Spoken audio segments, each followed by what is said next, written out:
I'm gonna show you how to change your home page on your Wix website. So I'm gonna log here on my Wix website. Once you log on to your website, you go down here to the bottom where it say edit site, and you want to edit the site. Okay, once it logs on, you want to go up here to the top left where it say pages and click that little arrow down right there, and you go down to the bottom, click manage pages, and you notice right here it got course and quizzes. It has that little house right there. I'm gonna click here. I'm gonna just show you. Go to settings, and right here where it says this is your home page, I'm gonna click on this and let you read it.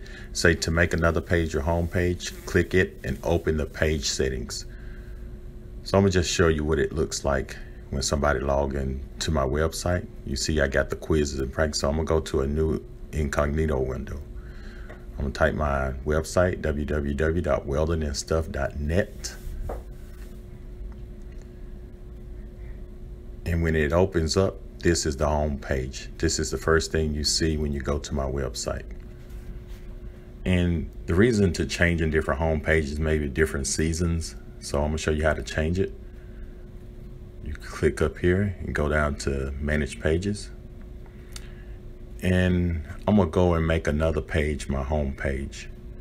Let's say beauty products. So I'm gonna hit these three little dots and I'm gonna go to settings.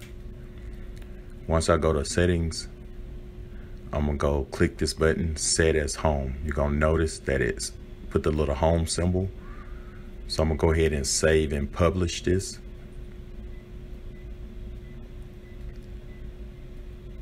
I'm published now. I'm gonna hit done. So now I'm gonna go to a new incognito window and just show you the changes. So when you go to www.weldingandstuff homepage, you're gonna notice that it's a new home page now. And the reason to do this is different seasons. Maybe you want to make your Christmas page when Christmas comes around and so forth. So you may want to change your pages. So this is how easy it is. It's that simple. So if this video helped, subscribe to my channel and visit my website at www.weldingandstuff.net. Thank you.